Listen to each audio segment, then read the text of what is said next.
I said before, I'd like to thank you guys for being here today. We're here again today. You've never left. There's been some dedicated folks who've been here all night. It's time to create a system that works for everybody. Ain't nobody gonna hurt. You're 99%er. Better tomorrow. Our brothers and sisters, our families, fathers, mothers, children. All right, thanks. In the trash, guys. We need compost bins and actual permaculture.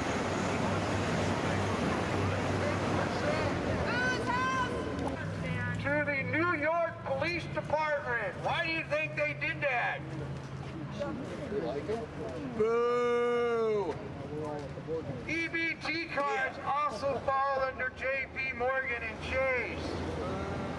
They're trying to cut your Medicare by 10%.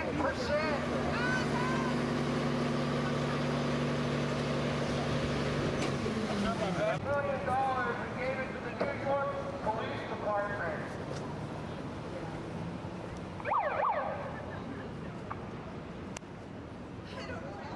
$4.6 million to the New York Police Department. They own $16 trillion in bad toxic derivatives.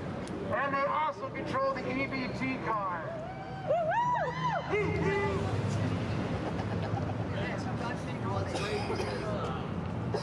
You know, just Go over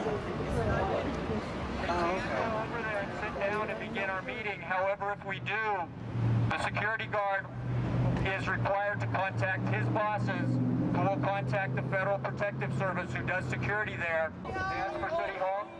City Hall, it's our property. Okay. So we're going to go to City Hall, and shall we go now? Yeah. Sure. I'm staying here. I don't need anybody to stay with me. The rest of you can go. Thank you.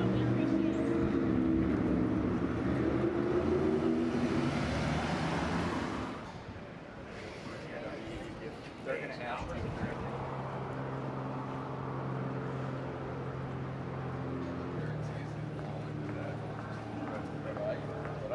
Your elevator speed.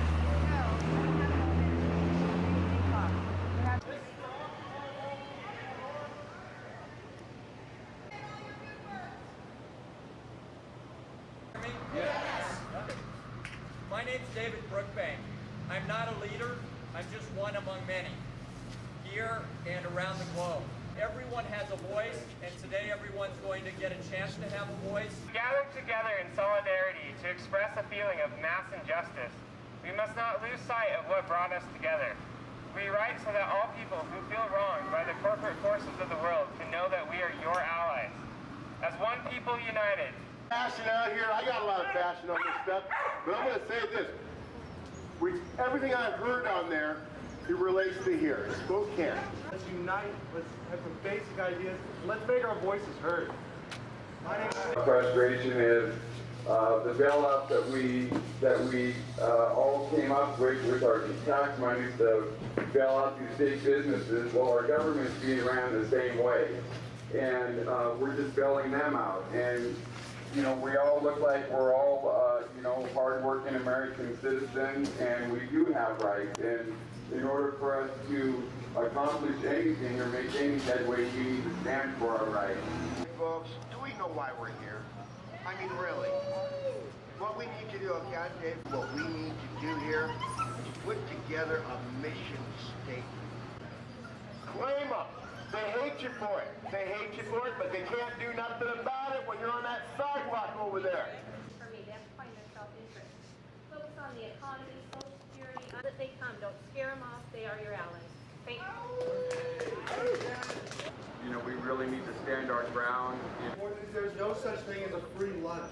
If you're part of a community, or if you benefit from a community, you must contribute to that community. Fifth day. Fifth day. We've occupied space in this town continuously for 5 days. We're part of something that's bigger than us right now. You gotta look at creating our own media. Occupy activity. All right. The party wants to cremate my rights. What happened to civil rights and equality? For instance, people need to know about Citizens United and what it's doing to our country. Engage in self-leadership. So that's part of what this meeting's about right now. And let's all stand together. Let's not lose sight of what we're actually here for. I love you guys. I'm glad to go there from August and Utah. We're all part of the same team. And they're looking down and they're thinking these guys are never going to be able to self-organize without a leader. Whatever. We cannot be divided. There's too many issues. There's too many people. Continue to come down. If this is your first day, give a couple hours tomorrow. Give a couple hours after work on Wednesday. Give whatever you can, but help us occupy and stay occupied. On Facebook, I'm Drake Saber. Look for the picture with like the guy in white, drinking butts from the finger in a cup type thing. Yeah, that's me. I just want to read a poem. The poem's called The Spirit of America. Something bad is coming to Bank of America and Chase Bank. Everybody comes together, they start speaking. It goes up a ladder. And it gets divided out. The truth keeps going up until it gets to one point. So people are going to speak, but there's going to be people talking about off-the-wall stuff. It will get sorted out as it goes up that ladder. I guarantee you on a First Amendment debate, that's exactly what happens. The National Assembly, the group in New York's statement, can we all agree with their statement? Yes. We can? We can add more. We can. Yes. All right. That was exactly what I was going to bring up. Because remember, at the end of that list, it did Going through hard times now, just like everybody else. And we'll be able to put some people out there. I think that with being in contact with them, they're going to give us more ideas. If you got any passion, take it to the street, the core of downtown. Take it to the core. Take it where the people are. It's okay to talk here, but let the people hear you. And believe me, there is some disagreement. There's some severe disagreement going on about this right now, online. Okay? Yes, we will in just a minute. Getting a critical mass together, and having this thing kind of grow and balloon out until they just can't ignore us anymore. I think that's the most important thing right now. Get your message out. Go to the places that you feel you need to go. Those are the ones. Remember, what I realized just the other day when I was with you all over there is what I see happening in V for Vendetta. If you remember, it takes place in about 2024 or something in England. The Iraq War is still going on, but that society has been shut down. Fascism is reigning in England at that time, and probably all over the world from why I read the movie. So there's one guy who has not been silenced, who's a free thinker, has his mind open, V. And what happens? He breaks through the silence and he begins to get the word out. The word begins to spread among the people. That's where we're at right now. And then what happens? One day, everybody goes to the streets. Everybody's in the streets. Why? It's not exactly clear, except that they realize now that the system is illegitimate. And they go to the streets. And what happens? They walk through the army and they watch the parliament figuratively be blown up. How many people are feeling really good today about this? Are we ready? Are we ready to do this? Do we have a commitment? We